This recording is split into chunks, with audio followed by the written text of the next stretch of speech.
And that is set to record. So, interior bag shot. We start with darkness, with distant muffled sounds of sirens, shouting and shuffling.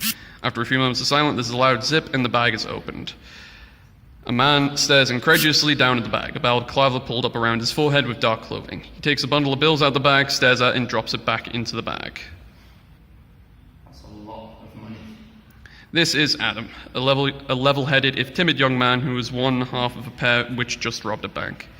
His motive in doing so is to pay off the debt he's accrued over time. His partner, meanwhile, is less financially inclined. Another thief enters the frame. Whilst Adam is on the left, the new thief enters from and sits on the right, similarly dressed. He claps Adam on the shoulder, a manic ring splitting his face. This is John. John has a conspicuous white powder under his nose. Well, that was one hell of a day, eh? Oh, what does that even mean? And look at all this cash. Could have been bloody rich. I mean, we'll be bloody rich. Right. Promise. Just... Well, neither of us are going to be rich if anyone finds us. You take the bag, we'll meet in a week at the regular place. Deal? Buy a boat. See you in a week. Title screen, The Bag. Various shots of the two thieves making their way to the meeting location, a slightly secret, slightly sophisticated bar that's probably in the top results for TripAdvisor for the area, so it's not very secret at all. As they travel, two voicemails play. Hey, it's me. Adam. Hello.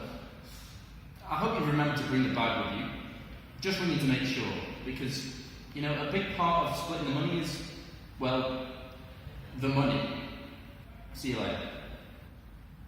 Hey, so make sure you bring the bag with you today. I've already put down a bunch of very expensive, very non-refundable deposits, and I need that money fast. Bye. Interior, The Thieves' Bar. Adam has arrived first, sitting at the table in an otherwise abandoned part of the bar. He definitely does not have the bag with him. His left foot is tapping impatiently. He checks his watch frequently as well. He's obviously impatient, and for good reason. He eventually pulls out his phone ready to phone John when his counterpart finally arrives, with no bag. They both stare at one another for a moment. 2. John is still standing, having just entered the room, so starts to walk towards the table whilst they both break the silence simultaneously. 1, 2, 3. Where's the fucking bag? John leans over the table confused whilst Adam looks furious. I thought we were meeting to split the money. We are. Where's the bag, John? You have it, don't you? You have it. You're talking about the same bag, right? Because I don't have a bag. The bag full of money we stole? The bag that was absolutely positively the last thing we needed to lose? That bag? Yeah. I left it with you. You lost the bag, didn't you? No. Oh my god, you lost the fucking bag. Ah! How did you lose the bag? I didn't lose shit. I remember leaving it with you. I also remember you being high as a kite. Oh, yeah. Well, if anything, it's your fault for leaving so much money with someone who's known for taking a Tony Montana's worth of white lightning before he goes to bed. That's actually a valid point. Plus, I wouldn't put it past you to try and hide it from me somewhere. Adam sees John rather obviously reaching for something, so beats him to it. He draws his pistol, places it on the table between them, and rests his hand near it. Now, that sounds more like something you tried to pull. Can never be too careful with you. John also takes his pistol, places it on the table in front of him. His finger taps the grip. Things feel a lot less jovial. So, what now? I don't have the bag. You don't have it either. I don't think I trust you enough to help me find it. Same here. Hold on, I'm finding my place again. It keeps on jumping between. They sit in silence, both with their hands close enough to their weapons that they can fire at one another quickly enough that a fight would be very close and very deadly. The silence is interrupted by loud footsteps from behind them. They look confused, start to turn. A bag thumps onto the table. The bag. Gentlemen, I believe you lost this? The two thieves stare, wide-eyed. What? What? Who the hell? They both look and turn to the newcomer at once, and their eyes only widen. This is Jen. Jen is very important to both men in different ways. She blows a kiss at Adam.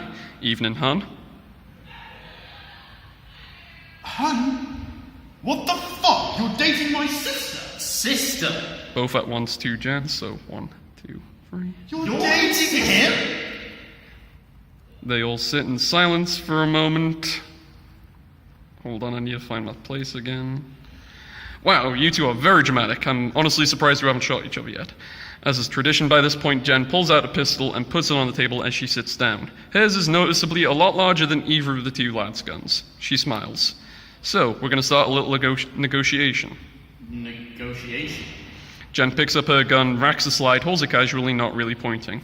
Please leave all questions until the end of the presentation. I can see the family resemblance now.